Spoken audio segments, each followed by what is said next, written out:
Mr. Elliot, an American aeronaut, says, "I don't know that I ever hinted heretofore that the aeronaut may well be the most skeptical man about the rotundity of the Earth.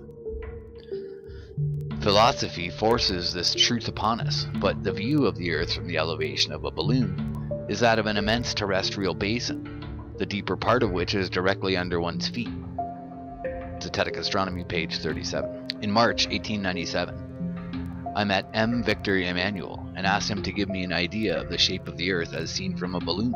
He informed me that, instead of the Earth declining from the view on either side, and the higher part being under the car as is popularly supposed, it was the exact opposite, the lowest part, like a huge basin, being immediately under the car, and the horizon on all sides rising to the level of the eye.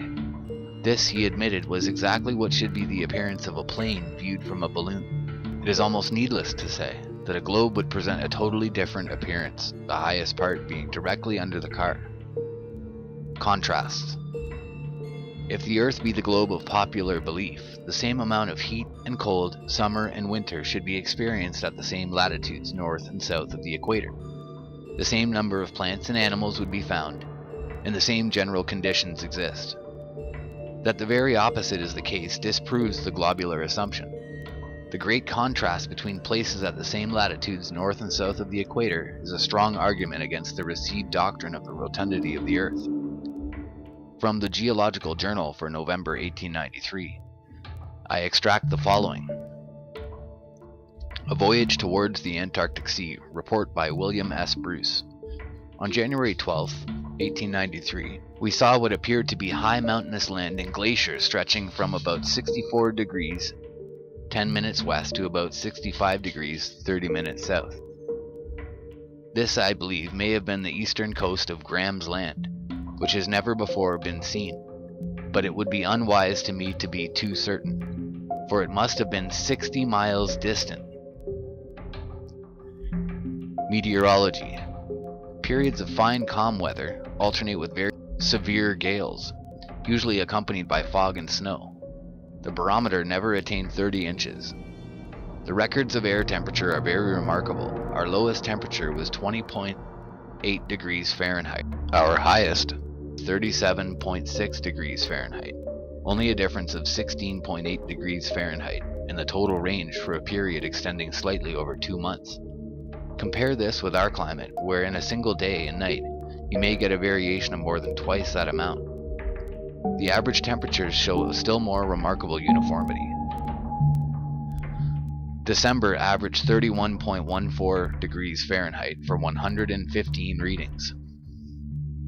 January 31.10 degrees Fahrenheit for 198 readings, a range of less than 1.5 degrees Fahrenheit. This I consider to be very significant and worthy of special attention by future Antarctic explorers. For may it not indicate a similar uniformity of temperature throughout the year? Antarctic cold has been much dreaded by some. The 429 readings I took during December, January, and February show an average temperature of only 30.76 degrees Fahrenheit, this being in the very height of summer in latitudes corresponding to the Faroe Islands in the north. But I believe the temperature of winter will not vary very much from that of summer. This uniformity of temperature partly accounts for the great accumulation of ice which is formed not on account of the great severity of the winter, but because there is practically no summer to melt it. Mr. Seebohm has vividly pictured the onrush of summer in the Arctic, but how different it is in the Antarctic. There is eternal winter, and snow never melts. As far north as a man has traveled, he has found reindeer and hare basking in the sun, and country brilliant with rich flora. Within the Antarctic Circle, no plant is to be found. Report by C.W. Donald, M.B., C.M. On the passage out, we, on board the Active, touched at the beautiful island of Madeira in October, and 2 more months landed us in the barren Falkland Islands. Sailing thence on December 11th, we crossed the stormy waters to the east of Cape Horn and saw our first iceberg on December 18th. On the same day we sighted Clarence Island, one of the South Shetlands. These are called after our own northern Shetlands, and the part sighted by us lies only some 60 miles nearer the pole. But what a difference between the two places! our own Shetlands bright with ladies' dresses and light summer garments, and carrying tennis rackets and parasols. The South Shetlands, even in the height of summer, clad in an almost complete covering of snow, only a steep cliff or a bold rock standing out in deep contrast here and there. The only inhabitants being birds or seals, and even the bird life, with the exception of the penguins, is scanty. Sir James Ross, on his third voyage, entered the ice at nearly the same spot, and 50 years before, all but a week, had sheltered from a westerly gale under the inhospitable shores of Clarence Island. Its highest point stands 4,557 feet above sea level. The following from Polar Explorations, read before the Royal Dublin Society, is taken from Zetetic Astronomy by Parallax. On the South Georges, in the same latitude as Yorkshire in the north, Cook did not find a shrub big enough to make a toothpick. Captain Cook describes it as savage and horrible. The wild rocks raised their lofty summits till they were lost in the clouds, and the valleys laid covered with everlasting snow. Not a tree was to be seen. Not a shrub even big enough to make a toothpick. Who could have thought that an island of no greater extent than this, the Isle of Georgia, situated between the latitude of 54 and 55 degrees, should in the very height of summer be in a manner wholly covered many fathoms deep with frozen snow? The lands which lie to the south are doomed by nature to perpetual frigidness, never to feel the warmth of the sun's rays, whose horrible and savage aspect I have not words to describe. The South Shetlands, occupying a corresponding latitude to their namesake in the north, present scarcely a vestige of vegetation. Kerguelen, as low as latitude 50 degrees south, boasts 13 species of plants, of which only one, a peculiar kind of cabbage, has been found useful in cases of scurvy, while Iceland, 15 degrees nearer to the pole in the north, boasts 870 species. Even marine life is sparse in certain tracts of vast extent, and the seabird is seldom observed flying over such wastes. The contrast between the limits of organic life in Arctic and Antarctic zones is very remarkable and significant. Vegetables and land animals are found at nearly 80 degrees in the north, while from the parallel of 58 degrees in the south, the lichen and such like plants only clothe the rocks, and seabirds and the cetaceous tribes alone are seen upon the desolate beaches. McClintock describes herds of reindeer, a perfect forest of antlers moving north in the summer, the eiderduck and the brent goose through the air, the unwieldy family of the cetacea through the waters, the Arctic bear upon the ice, the muskox and reindeer along the land, all wend their way northward at certain seasons. Now these indications are absent from the southern zone, as is also the inhabitation of man. The bones of muskoxen killed by the Esquimaux were found north of the 79th parallel, while in the south man is not found above the 56th parallel of latitude. This is supported by the following from the Western Christian Advocate of 10th February 1897, copied from Appleton's Science Monthly. The distinctiveness of the Antarctic climate, as compared with the Arctic, is found in the relations of both the summer and the winter temperatures. The high summer heat in the few months of its existence has the energy to develop that lovely carpeting of grass and flowers, which gives to the low-lying lands, even to the 82nd parallel of latitude, a charm equal to that of the upland meadows of Switzerland, is, in a measure, wanting in the south. In its place, frequent cold and dreary fogs navigate the atmosphere, and render dreary and desolate a region that extends far into what may be properly designated the habitual zone.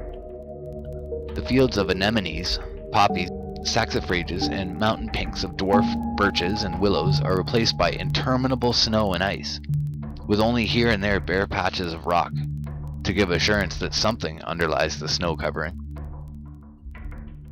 Man's habitations in the northern hemisphere extend to the 78th parallel of latitude, and formerly extended to the 82nd. In the southern hemisphere, they find their limit in Fuegia in the 55th parallel, fully 350 miles nearer the equator than where, as in the Shetland Islands, ladies in lawn dresses disport in the game of tennis, and still 700 miles further from the equator in Siberia, Nordenskjold found forests of pine rising with trunks 70 to 100 feet in height.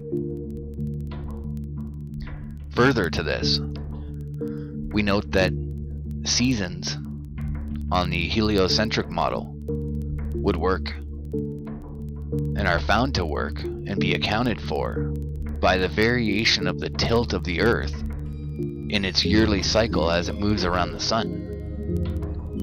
However, if the factor that is given in mainstream science were to be correct, we would see that this 0.002% difference in the distance caused by the tilt is what they use to attribute this incredible change of temperature.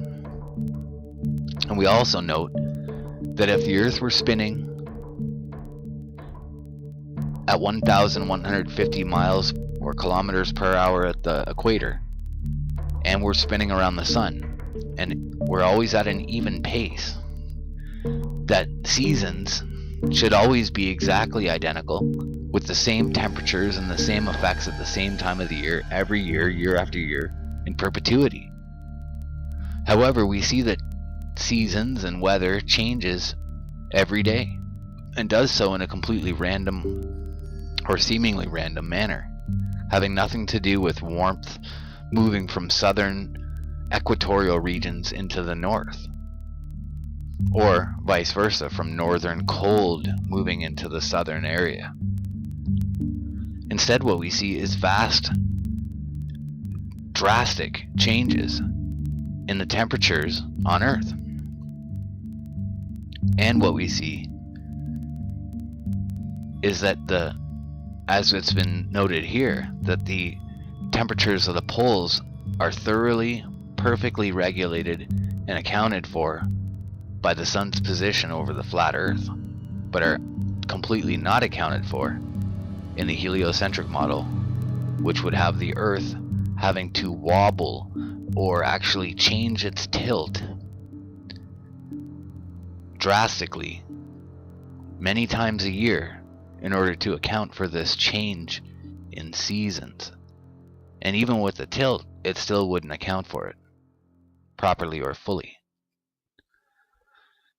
In The Voyage of a Naturalist by C. Darwin, pages 210 and 212, we are informed that one side of the harbor is formed by a hill about 1,500 feet high, which Captain Fitzroy has called after Sir J. Banks in commemoration of his disastrous excursion which proved fatal to 2 men of his party, and nearly so to Dr. Solander.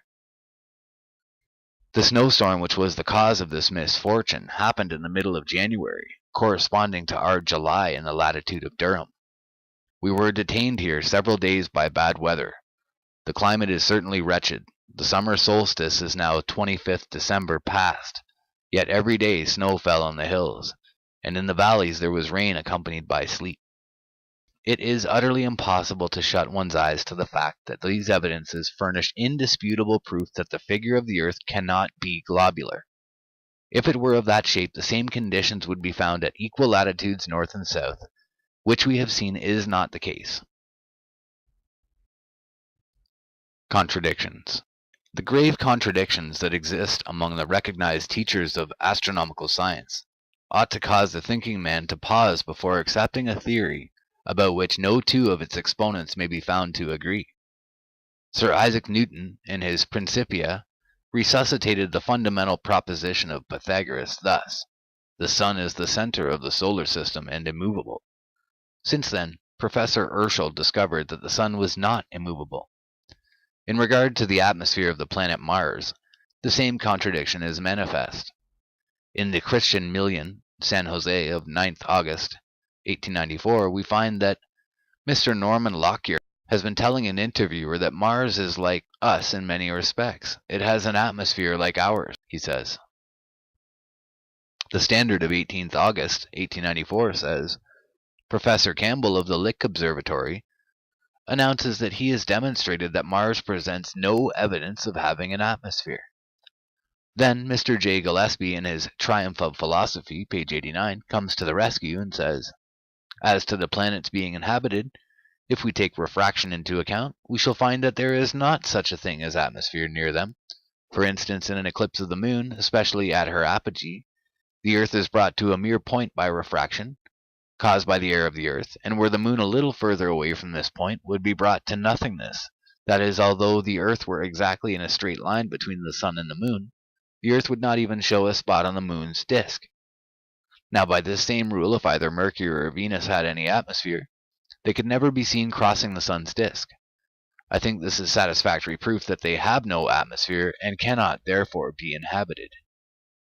After all this delightful uncertainty, a writer in Knowledge of February 1895 says, "The interesting chapter on solar theories is well fitted to serve as a lesson in modesty. So diverse and conflicting are the various hypotheses, so difficult to harmonize are the observed facts. When we come to consider the atmosphere that concerns us most, the same contradictions are evident." Sir David Brewster, in his More Worlds Than One, tells us that the atmosphere of the Earth extends for about 45 miles.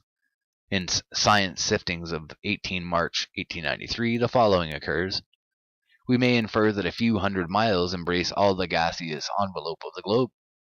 And in Elementary Physiography, page 293, we are told that the height of the atmosphere is not known with any certainty. There is probably no fixed limit to the atmosphere. It is a fair inference from these contradictory statements that present-day scientists, so-called, do not know anything about the height of the Earth's atmosphere. Many men of thought and learning have scouted the ideas imposed upon us by Sir Isaac Newton, of which the following is a sample. "The repetition of a blunder is impertinent and ridiculous. To liberate oneself from an error is difficult, sometimes indeed impossible, for even the strongest and most gifted minds. But to take up the error of another, and persist in it with stiff-necked obstinacy, is a proof of poor qualities. The obstinacy of a man of originality when he errs may make us angry, but the stupidity of the copyist irritates and renders us miserable. And if, in our strife with Sir Isaac Newton, we have sometimes passed the bounds of moderation, the whole blame is to be laid upon the school of which Newton was the head, whose incompetence is proportional to its arrogance, whose laziness is proportional to its self-sufficiency, and whose virulence and love of persecution hold each other in perfect equilibrium. Through the whole of Newton's experiments there runs a display of pedantic accuracy, but how the matter really stands with Newton's gift of observation, and with his experimental aptitudes, every man possessing eyes and senses may make himself aware. It may be boldly asked, where can the man be found, possessing the extraordinary gifts of Newton, who would suffer himself to be deluded by such a hocus-pocus, if he had not in the first instance wilfully deceived himself? Only those who know the strength of self-deception, and the extent to which it sometimes trenches on dishonesty, are in a condition to explain the conduct of Newton and of Newton's school. To support his unnatural theory, Newton heaps fiction upon fiction, seeking to dazzle when he could not convince. Goethe, Proceedings of the Royal Institution of Great Britain, Volume 9, Part 3, page 353 through 355.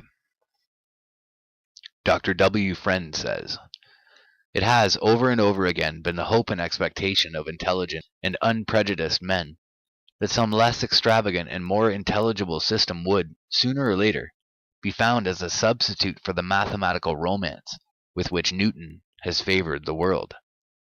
This name has been the sanction for a device which, the more it is examined, excites the more astonishment at its adoption by men of research and observation." Then again, Kepler's law is said to be so well established and so absolutely necessary to the truth of the Newtonian hypothesis, when weighed in the balance by competent judges, are contradicted and set aside by a stroke of the pen. Professor W. B. Carpenter, in the Modern Review for October 1880, says, "It was not until 12 years after the publication of his first two laws that Kepler was able to announce the discovery of the third. This, again, was the outcome of a long series of guesses, and what was remarkable as to the error of the idea which suggested the second law to his mind was still more remarkable as to the third.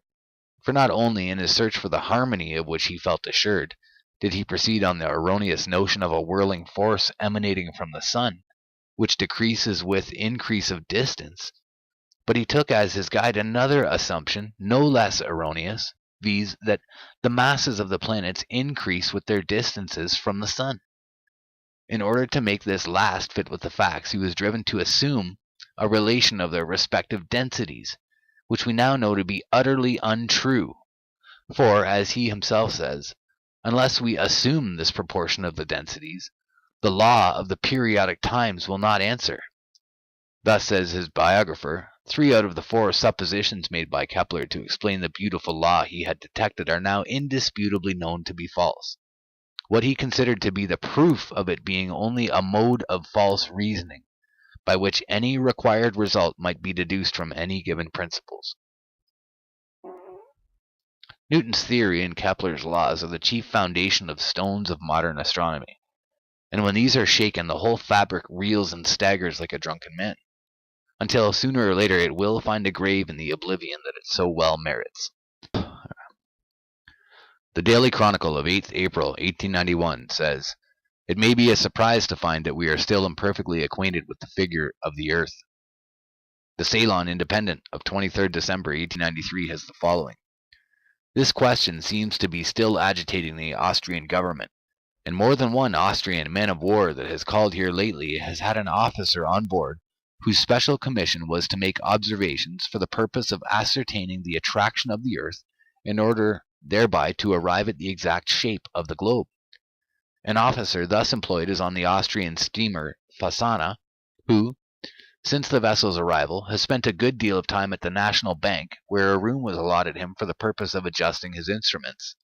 An officer engaged on similar duty was on the Kaiserin Elizabeth the other day." Von Gumpach, in his work Figure of the Earth, tells us how the men of science made the world a globe. "The earth of the Newtonian theory is the mere creation of the fancy. Its shape has been determined, partly of imaginary and partly of positively erroneous elements, and results of subsequent experiments and measurements have, by means of purely mathematical factors and tentative formulas, been adapted to its presupposed figure.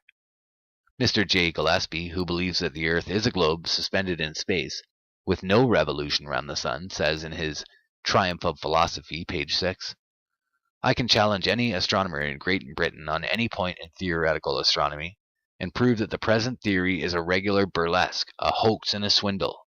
If it is a sin to tell a lie, what must be the doom of men who teach generation after generation one of the most glaring and degraded falsehoods ever laid before mankind?"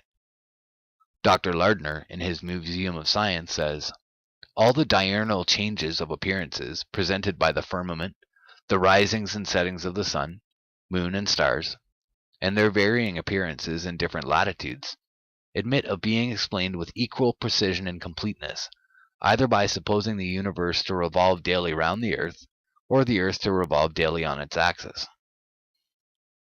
Then, as to the velocity of light, if light travels at all, the same glorious mixture and uncertainty again presents themselves.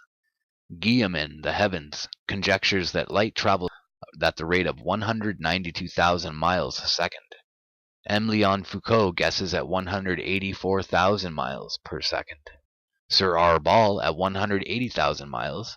The editor of Science Siftings assumes, the first time, 186,000 miles, the second time 196,000 miles.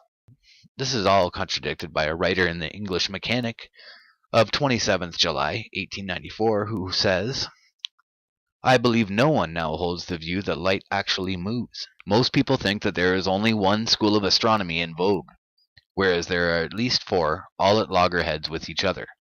The Ptolemaists, represented by J. Gillespie of Dumfries, who suppose the earth globe a center for the revolution of the sun, moon, and stars. The Koreans of America, who suppose the earth a hollow globe for us to live inside. The Newtonian Copernicans, who suppose the sun a center, keeping the planets whirling in orbits by gravity. And 4, the Cartesian Copernicans, who suppose the planets to whirl round the sun without the necessity of gravity. Sir R. Phillips heading up this school. Astronomy will sometimes summon geology to its aid, when difficult problems are awaiting solution, but astronomers generally claim that when the two sciences disagree, astronomy is the safest assumption.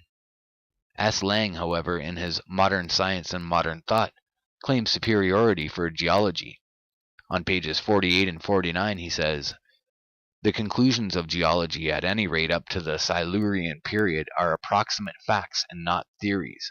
while the astronomical conclusions are theories based on data so uncertain that while in some cases they give results incredibly short, like that of 15 million years for the whole past process of the formation of the solar system, in others they give results almost incredibly long, as in that which supposes the moon to have been thrown off when the Earth was rotating in 3 hours. The safest course in the present state of our knowledge seems to be to assume that geology really proves the duration of the present order of things to have been somewhere over 100 million years. Thus, one fable, falsely called science, exposes another fable of about the same value. The safest course in the present state of the utter ignorance of science as to the matters here in dispute is certainly to reject both these delusions and seek the truth for ourselves. Geological blunders have been many and frequent, but they are seldom allowed to reach the eyes or ears of those who are duped into believing all this imposing science teaches. The Daily Chronicle of 14th January 1893 speaks pretty plain, and proves the truth of the above remarks. The paper says, "A geological blunder. There is in Nature an article by a French writer on Sir Archibald Geikie, Director General of the Geological Survey, which is just now causing a good deal of talk amongst English men of science. Of course, nobody is surprised at the fulsomeness of M. de la Parent's eulogy, as Nature seems to exist for pushing the great official scientific syndicate of Huxley, Hooker, Geikie & Co., Limited, very strictly limited, which may be said to run science in England. M. de la Parent would probably not have been permitted to write anything about a member of it unless it was fulsome. What has really amazed people is the audacity with which a famous historic bungle on the part of the Geological Survey is glossed over, and the Director General not only credited with the work of those who exposed and corrected it, to his utter discomfiture, but actually covered with laurels for thus one of the most glorious scientific conquests of the century.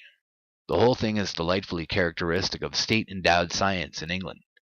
If you are one of the official syndicate who run it, you may blunder with impunity and make your country ridiculous at the taxpayer's expense. Scientific men who can correct you shrink from the task. They know that the syndicate can boycott them, and by intrigue can keep them out of every honor and profit, and that the syndicate satellites can write and shout down everywhere independent, non-official critics. They also know that if, perchance, some particular intrepid person does succeed in exposing one of the syndicate, they can always, by the same means, after the public has forgotten the incident, suppress him and boldly appropriate to themselves the credit of his work. The geological secret of the Highlands, with the unlocking of which Sir Archibald Geikie is now credited, was really made a puzzle for more than half a century by the blundering of the Geographical Survey and Director General Sir Roderick Murchison, and famous courtier and society geologist of the last generation. In the Highlands he saw gneisses and ordinary crystalline schists resting on Silurian strata, and he foolishly held the sequence to be quite normal. The schists, he would have it, were not archaic formations, but only metamorphosed Silurian deposits. He also held that primitive gneiss was not part of the molten crust of the globe, but only sediments of sand and mud altered by intense pressure and heat. Murchison, not to put too fine a point on it, bounced everybody into accepting this absurd theory, and the whole forces of the Geological Survey, with its official and social influence, together with the unscrupulous power of the official syndicate which then, as now, jabbed science wherever it had a state endowment, were spent in perpetuating the blunder and blasting the scientific reputation of whoever scoffed at it. But in the natural history school at Aberdeen University it was scoffed at. The late Dr. Nicol, professor of natural history in Aberdeen, proved that Murchison and the survey were wholly wrong, his proof being as complete as the existing state of science allowed. When he died, Dr. Aileen Nicholson took the same side, and for years, in relation to this grand problem, it was Aberdeen University against the world. In shouting the last word, no voice has been louder than Sir Archibald Geikie's. It is therefore diverting to find his official biographer stating in Nature that all the time he was wrestling in foro conscientia with doubts as to the soundness of the official position, and that finally his love of truth prompted him to order a resurvey of the whole Highland region. In plain English, the taxpayer, having had to pay for Murchison's bungling survey, was, because of his successor's love of truth, to enjoy the luxury of paying over again to correct it. The real truth, however, is this. When it was supposed that the Aberdonians were finally crushed, there arose in England a young geologist called Lapworth, who had the courage to revise the whole controversy and take sides with the Aberdeen school. As he developed an extraordinary genius for stratigraphy, he not only broke to pieces the official work of the Geological Survey in the Highlands, but by revealing the true secret of the structure of that perplexing region, he played havoc with the Murchisons and the Geikis and all their satellites, convicting them of bungling and covering them with ridicule. Nature, in fact, in these parts, had suffered from a much more powerful emetic than Murchison imagined, and when bits of the primitive crust of the globe were thrown up and pushed on the top of more recent deposits, Murchison jumped to the conclusion that they were of later date than what they lay on. It was a terrible blunder, as the Aberdeen men persistently held, and we do not wonder that Sir Archibald Geikie, who rose to place and power by defending it, is anxious to have his connection with it veiled by a friendly hand. But it is rather outrageous for the friendly hand to give him the credit of conceding the very error which he defended to the last gasp, and deprive Professor Lapworth of the honor of having banished it from science. One of the most diverting things, however, in the article in Nature, is that Sir Archibald Geikie is belauded because, when frightened by the stir Professor Lapworth's paper, made in 1883, he was fain to send his surveyors to go over the Highlands again. He, as their official chief, ordered them to divest themselves of any prepossession in favor of published views, and to map out the actual facts. Old Colin Campbell, when he objected to the institution of the Victoria Cross, said it was as absurd to decorate a soldier for being brave as a woman for being virtuous. He did not foresee a still greater absurdity, that of eulogizing a man of science because he instructed his assistants to tell the truth when conducting an investigation into his own blunders. From the Daily Chronicle, Saturday, January 14th, 1893. And in a further issue, the same paper says, Sir Archibald Geikie, Director General of the Geological Survey, has at last taken notice in Nature. We need hardly say of our article condemning the attempt to give the survey all the credit of some of the most remarkable discoveries of the age, which have really been made by men unaided by the state, in toiling for daily bread as teachers of science. We had heard something that caused us to expose this scandal. The fact is the official ring of state-endowed science, not content with jobbing the Royal Society and its distinctions, as their critics have been showing in the Times, are meditating a raid on the taxpayer. They want more money, and as a preliminary step their official organ, Nature, of course begins to boom their work and reparations and reputations. This is a good old game. The only novelty in this situation is that a daily newspaper, for the first time in history, ventured to show it up. We do not desire to be harsh to the illustrious scientists at Nature. It is the duty of all official organs to make big men out of small material. But when they begin to do this by coolly confiscating the achievements of private and independent workers for one of the managing partners of the great firm of Huxley, Geikie, Dyer & Co., Limited, we thought it time to protest. The letters that have been appearing in the Times make some funny revelations about the way the Royal Society is worked. Sir Archibald Geikie's defense suggests that if the Times only followed up the game it scented, it would show its readers plenty of sport. We ourselves would make no objection to a vote of money in aid of researches into the frank and practical manner in which, and the terms on which, the official gang of science frequently acknowledge the achievements of young outsiders. The Daily Chronicle, Feb 2, 1893.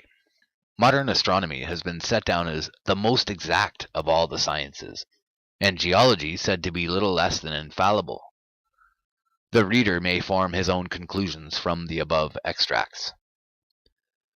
Circumnavigation is said to be one of the best proofs that the earth is a globe.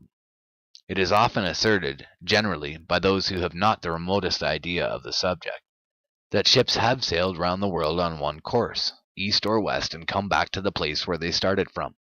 It will be a surprise to such to be informed that this wonderful feat of navigation has never yet been accomplished, that it is most unlikely that it will ever become a fact, and that it would take several of the proverbial small fortunes to successfully carry it out. Some people think it is quite an easy matter to start from, say, Liverpool and steer west and come back to the starting point. Suppose we attempt such a journey. After crossing the Atlantic, we must leave the ship and traverse the American continent. As there are no roads running due west, we should have to take the sun's bearing almost hourly to keep us on the true course, sometimes having to cross private property, travel through cultivated lands, and in some cases to go through other people's houses to preserve a westerly course. Suppose we arrive at the other side and then took ship across the Pacific.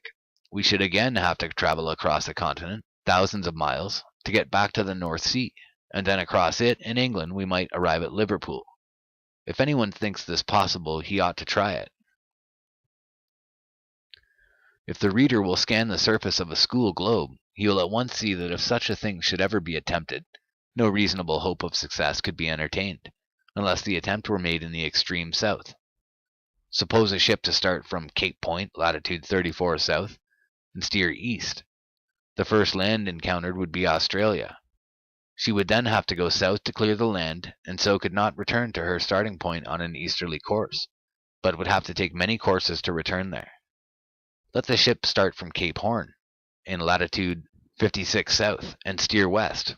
She would soon encounter islands and would have to alter her course to north or south to clear them, and so could not get back to Cape Horn on a westerly course. The same would apply on an easterly course. It is evident, therefore, that the Earth can only be circumnavigated on one course in the extreme south. There, the dangers of icebergs, of magnitudes never met with in the north, and darkness during a great part of the year, would render such an expedition costly, dangerous, and of long duration. Say a vessel starts on an easterly or westerly course in latitude 65 south. She could only sail during the very finest of summer weather, and would have to come north during the winter.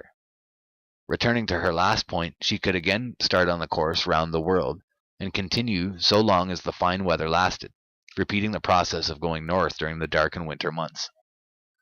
That this would occupy a long time and cost a deal of money is plain enough to anyone willing to be convinced.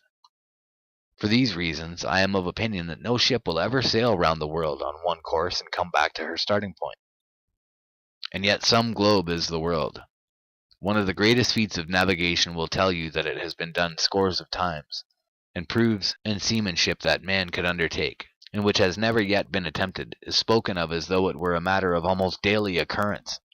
And who but the astronomers are responsible for such like fallacies in schoolbooks and astronomical works? Who but those famed for learned ignorance are answerable for the foolish arrogance and stupid credulity of the masses on this subject? Can there be any truth in a science which is founded on conjecture and supported by so-called facts as proof of its correctness, which facts have never existed outside the brains of their inventors?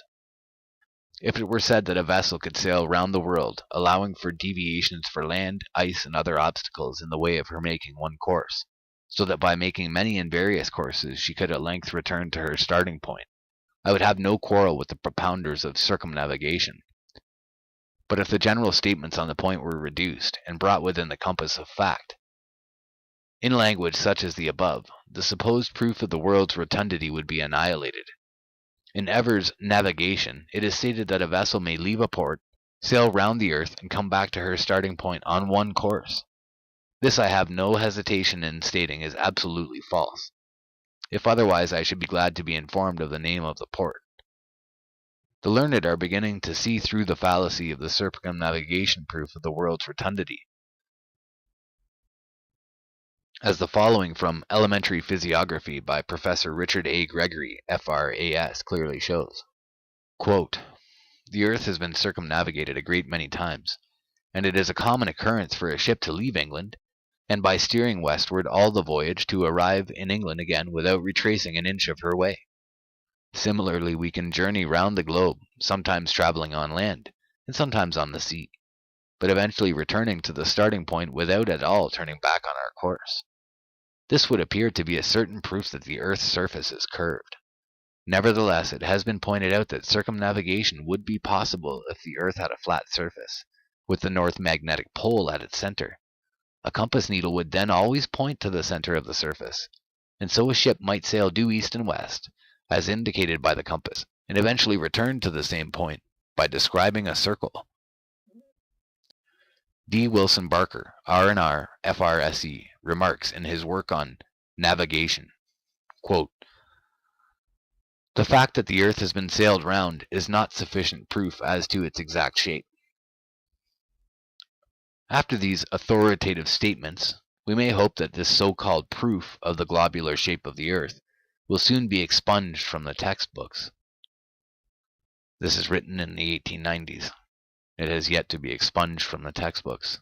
We've since had 2 major world wars and a non-stop conglomeration of other small wars in between. And it doesn't look like the textbooks are anywhere close to on their way to changing. Curvature. In Chambers' mathematical tables, the curvature of the globe is given as 7.935 inches to the mile, varying inversely as the square of the distance. If it be required to ascertain the curvature on a globe of 25,000 statute miles equatorial circumference, square the distance and multiply by 7.935 inches. The result is the curvature. Thus, in 6 miles there is a dip of nearly 24 feet, in 30 miles nearly 600 feet, and so on. In Mensuration by T. Baker, C.E., the correction for curvature is said to be 7.962 inches to the mile. These 2 equations so nearly agree, and amount to just about what the correction would be on a globe of the size the Earth is said to be, that they may be taken as correct. If, therefore, the world we live on is a globe, it is a simple matter to find out how far any object at a given height can be seen. In September 1898, I received a letter from Australia, in which the writer says, "In the year 1872 I was on board the ship Thomas Wood, Captain Gibson from China to London. Owing to making a long passage, we ran short of provisions, and so short after rounding the Cape, that the captain spoke of putting into St. Helena for a supply. It was then my hobby to get the first glimpse of land, and in order to do this I would go up to the topgallant yard and make a survey, just as the sun would be rising. The island was clearly in view, well on the starboard bow. I reported this to Captain Gibson. He disbelieved me, saying it was impossible, as we were 75 miles distant. He, however, offered me paper and pencil to sketch the land I saw. This I did. He then said, 'You are right,' and shaped his course accordingly. I had never seen the island before, and could not have described the shape of it had I not seen it. St. Helena is a high volcanic island. If my informant had seen the top only, there would have to be an allowance made for the height of the land. But as he sketched the island, he must have seen the whole of it, which should have been 3,650 feet below the line of sight, if the world be a globe, deducting 100 feet for the height of the yard he viewed it from." In Chambers' Information for the People, section on Physical Geography, page 59, the following occurs. In North America, the basin or drainage of the Mississippi is estimated at 1,300,000 square miles, and that of the St. Lawrence at 600,000 square miles, while northward of the 50th parallel extends an inhospitable flat of perhaps greater dimensions, so more than 1.3 million square miles, or 600,000 square miles. North of the 50th parallel extends an inhospitable flat of greater dimensions. Next in order of importance is that section of Europe extending from the German Sea through Prussia, Poland, and Russia towards the Ural Mountains, presenting indifferently tracts of heath, sand, and open pasture, and regarded by geographers as one vast plain. So flat is the general profile of the region that it has been remarked it is possible to draw a line from London to Moscow, which would not perceptibly vary from a dead level. The foregoing is a London to Moscow proof that the surface of the world is not globular. On a globe, no matter how powerful the glass, only a certain distance could be seen, as the roundness of the globe would prevent a glass from seeing round it, and its thickness would equally prevent one seeing through it. But in fine weather, objects at distances out of all proportion to what the curvature would allow are visible with the assistance of a good glass. The following from The Voyage of a Naturalist by Charles Darwin, page 166, illustrates this point. The guanaco, or wild llama. Mr. Stokes told me that he one day saw, through a glass, a herd of these animals which evidently had been frightened, and were running away at full speed, although their distance was so great that he could not distinguish them with the naked eye. From the Atlas of Physical Geography by the Reverend T. Milner, M.A., I extract the following. Vast areas exhibit a perfectly dead level, scarcely a rise existing through 1,500 miles from the Carpathians to the Urals.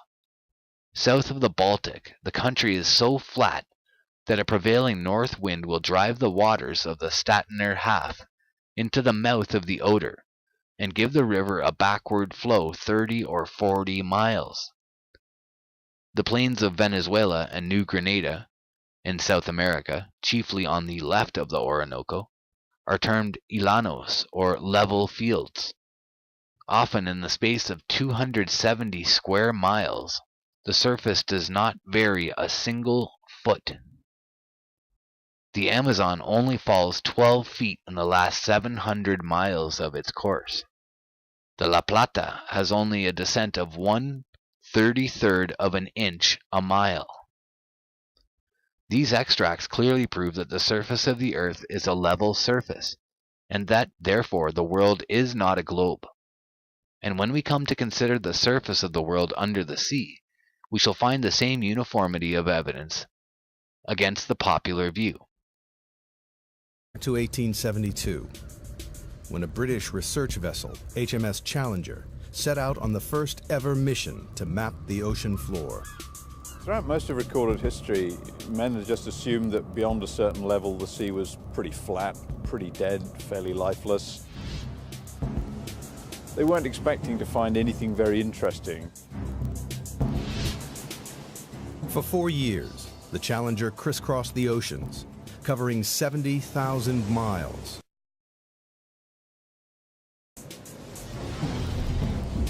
The crew plumbed the depths every 140 miles, using a total of 249 miles of rope and hundreds of pounds of lead weight. It was tedious, backbreaking work, but at the time it was the only way to measure the depth of the ocean floor.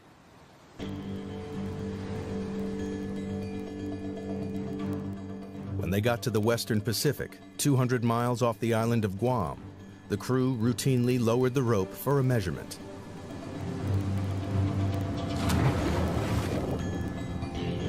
But the weight kept on dropping and dropping. It's a big surprise. Nobody thought the ocean was this deep. So all of a sudden we've got scientists saying, why is that?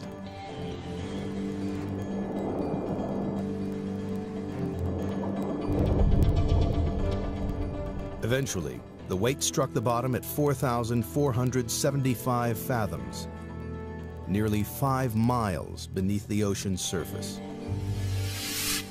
The scientists will be going, wow, we've found something, and what does it mean? Is it a little hole? Is it a big hole? What kind of feature is it down there?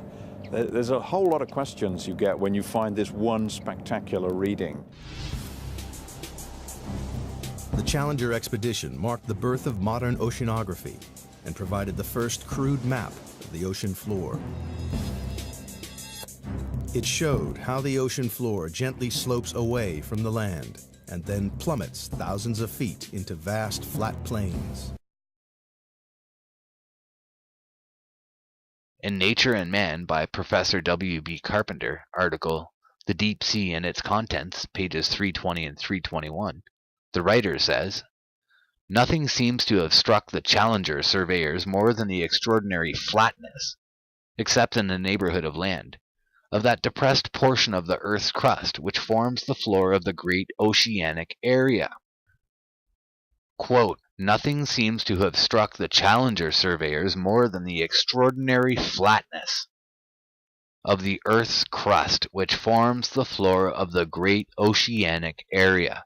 If the bottom of mid-ocean were laid dry, an observer standing on any spot of it would find himself surrounded by a plain, only comparable to that of the North American prairies or the South American pampas.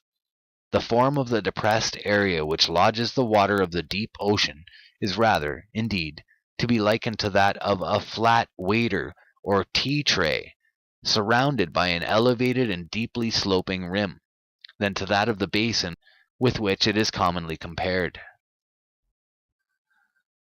This remarkable writer tells of thousands of miles in the Atlantic, the Pacific, and the great southern ocean beds being a plain surface, and from his remarks it is clear that a flat surface is the general contour of the bed of the great oceans for tens of thousands of square miles.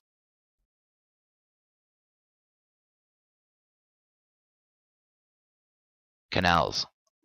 If the earth be the globe of popular belief, it is very evident that in cutting a canal, an allowance must be made for the curvature of the globe, which allowance would correspond to the square of the distance multiplied by 8 inches, nearly. From The Age of 5 August 1893, I extract the following. Quote, "The German Emperor performed the ceremony of opening the gates of the Baltic and North Sea Canal in the spring of 1891. The canal starts at Holtenau, on the south side of Kiel Bay, and joins the Elbe 15 miles above its mouth. It is 61 miles long, 200 feet wide at the surface, and 85 feet at bottom. No locks are required, as the surface of the two seas is level. Let those who believe it is the practice for surveyors to make allowance for curvature ponder over the following from the Manchester Ship Canal Company, Earth Review, October 1893. It is customary in railway and canal constructions for all levels to be referred to a datum which is nominally horizontal, and is so shown on all sections. It is not the practice in laying out public works to make allowance for the curvature of the earth. The Manchester Ship Canal Company, Engineer's Office, 19th February 1892. A surveyor, Mr. T. Westwood, writes to the Earth Review for January 1896 as follows. In leveling, I work from ordnance marks or canal levels to get the height above sea level. I work sometimes from what is known as the Wolverhampton level. This is said to be 473.19 feet above sea level. Sometimes I work from the Birmingham level. This is said to be 453.04 feet above sea level.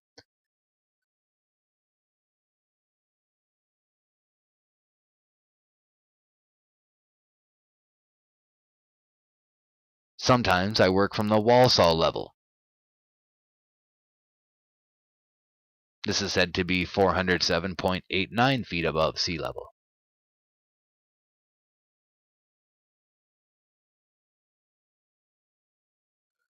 The puzzle to me used to be that, though each extends several miles, each level was and is treated throughout its whole length as the same level from end to end, not the least allowance being made for curvature, although if the earth were a globe, 112 feet ought to be allowed. One of the civil engineers in this district, after some amount of argument on each side as to the reason why no allowance for curvature was made, said he did not believe anybody would know the shape of the earth in this life. I think most will grant that a practical man is capable of forming a judgment, in all cases of more value than the merely theoretical calculator. Here, then, we have the evidence of practical men to the effect that no allowance for curvature is made in cutting canals. A clear proof that we are not living on a huge ball, but on a surface, the general contour of which is level, as the datum line from which surveys are made is always a horizontal line. Disappearances of ships at sea. J. W. Draper, in his Conflict Between Religion and Science, page 160, says, "The circular visible horizon and its dip at sea, the gradual appearance and disappearance of ships in the offing, cannot fail to incline intelligent sailors to a belief in the globular form of the earth. The circular visible horizon amounts to nothing, because if we take our stand in a large square of, say, 20 miles, the visible horizon will be circular, any point in the distance being the edge of the circle of vision. If we measure off a square of 100 miles or so, the vision will be bounded by a circle, the limit of sight, so the circular visible horizon may at once be dismissed. But its dip at sea is just what has never been seen. It is the very thing that requires to be seen to establish the globular theory.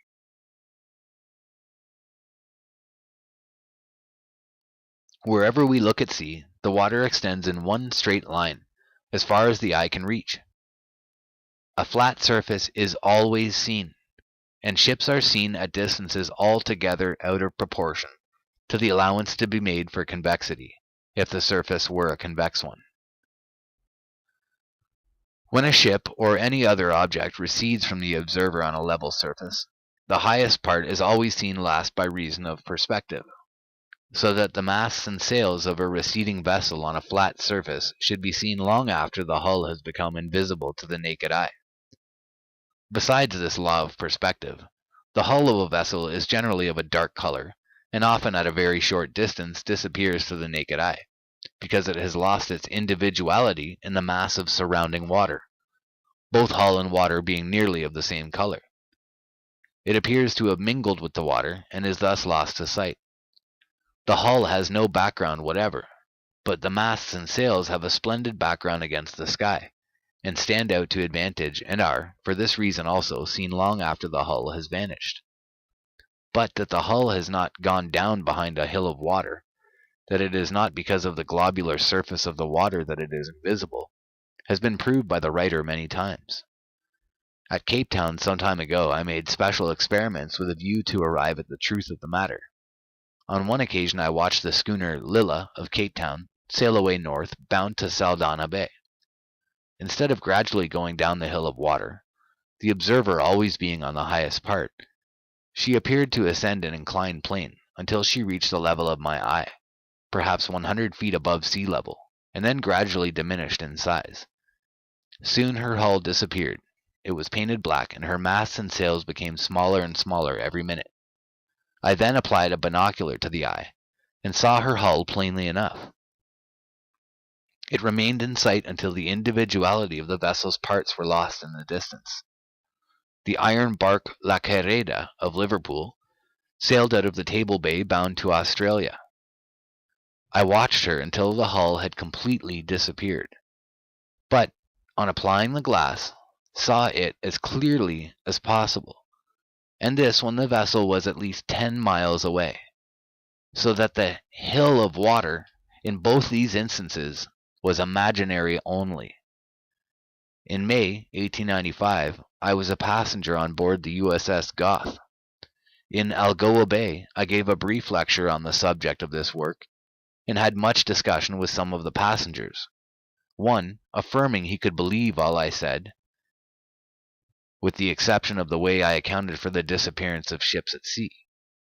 I replied that we would likely see one of the ships, and then it could be tested. Next day, I observed a vessel about 10 miles away, but though the masts and sails were pretty clear, the hull was not to be seen. Applying the glass, I saw the hull, as plain as any other part of the ship. I called the gentleman with whom I had the previous day's conversation, and showed him the vessel. I asked him to look at the ship for some time, so as to be quite sure whether the hull was visible or not. After looking a minute or so, he was quite certain that the hull could not be seen. I asked him why it was invisible. "Because," he said, "it is hidden behind a hill of water, the surface of the ocean being convex." I asked him if he believed my glass could see through a hill of water, and gave him the astronomer's curvature for the distance, which he admitted to be 10 miles, as 10 by 10 by 8 inches equals 66 feet, less 20 feet for height of eye and 10 feet for height of the other vessel's hull, equals 36 feet. The hull should have been below the water. He replied that the glass could not, of course, see through a hill of water, and applied it to his eye. Great was his astonishment on seeing the hull, but equally ready was his confession that the theory of the earth's rotundity, founded on the disappearance of ships at sea, was false. On a steamer in March 1897, when near St. Helena, my attention was called to a large vessel, just before sunset. With the naked eye, the masts and sails were visible enough, but nothing of the hull could be seen. On applying the glass, there appeared to be no difference, and I was for some time lost in wonder. But as the sun got lower in the heavens, I noticed that the vessel's hull was overshadowed by banks of black clouds low down on the water, and thus could not be seen. The hull was enveloped in dense blackness and was lost to the eye. But as soon as the sun was low enough to counteract this effect, I saw the hull quite plain with the glass, when only the sails were visible to the naked eye. Between and Southampton, we sighted a large four-masted steamer astern of us. The hull was also plainly to be seen. The vessel appeared to be in ballast. Our ship's officers said she was 12 miles away, and I think the distance was not less. For 2 whole days she was visible to us astern, sometimes the hull being quite plain, at other times being invisible, thus proving that the state of the atmosphere has more to do with the matter than globularity, if it existed, could have. According to the globe theory, an object plainly visible to the naked eye and seen by scores of people should have been 96 feet below the horizon, allowing both vessels to be the same height above the water, which was as near as possible correct, as our ship had scarcely any cargo on board and presented a high side out of the water. Another witness. Quote, to the editor of the Earth Review, Sir, in August last, I, with several other friends, being in Oban for a holiday, took a trip for a day in a small yacht on Loch Lorne, and being a glorious sunshiny day and so calm that not a ripple was seen, and being becalmed for an hour about midday, we observed a good many sights of various kinds. Amongst other things that we saw was a yacht, which the captain told us was 12 miles distant. We saw all the masts and part of the hull, and to get a better view of her, we took our binocular opera glass, a good one. Now, sir, wouldn't it require a funny curvature table either with or without the odd fractions to explain how we saw the hull of that vessel 12 miles off? According to a table furnished by the present Astronomer Royal recently, it ought to have been 66 feet below the line of sight. But the table that we saw it from was the side of our yacht, and we concluded the sea was level. Yours respectfully, John Smith, Siddle, Halifax. The following is from 100 Proofs that the Earth is not a globe. If we take a trip down the Chesapeake Bay in the daytime, we may see for ourselves the utter fallacy of the idea that when a vessel appears hull down, as it is called, it is because the hull is behind the water. For vessels have been seen and may often be seen again, presenting the appearance spoken of, in a way far away beyond those vessels, and at the same moment the level shoreline with its accompanying complement of tall trees, towering up in perspective over the heads of the hull-down ships. The following is from Chambers' Journal of February 1895, page 32. A good many years ago, a pilot in the Mauritius reported that he had seen a vessel which turned out to be 200 miles off. This incident caused a great deal of discussion in nautical circles at the time, and, strange to say, a seemingly well-authenticated case of the same kind occurred afterwards at Aden. A pilot there announced that he had seen from the heights the Bombay steamer then nearly due. He stated precisely the direction in which he saw her, and added that her head was not then turned towards the port. 2 days afterwards the missing steamer entered the port, and it was found on inquiries that at the time mentioned by the pilot she was exactly in the direction and position indicated by him, but about 200 miles away. Under exceptional conditions of the atmosphere, therefore, enormous distances can be penetrated by the unaided eye, and with a good telescope, objects at distances totally out of proportion to the globular theory can be seen. Take the case of the above steamer. If the globe theory be correct, this vessel would have been 4 miles below the line of sight, allowing 1 mile for height of observer, and thus, even when aided by the most powerful telescope ever invented, could not have been seen. Once more, it dawns on the thinking man that the world is not the globe of popular credulity, but an extended, motionless plain.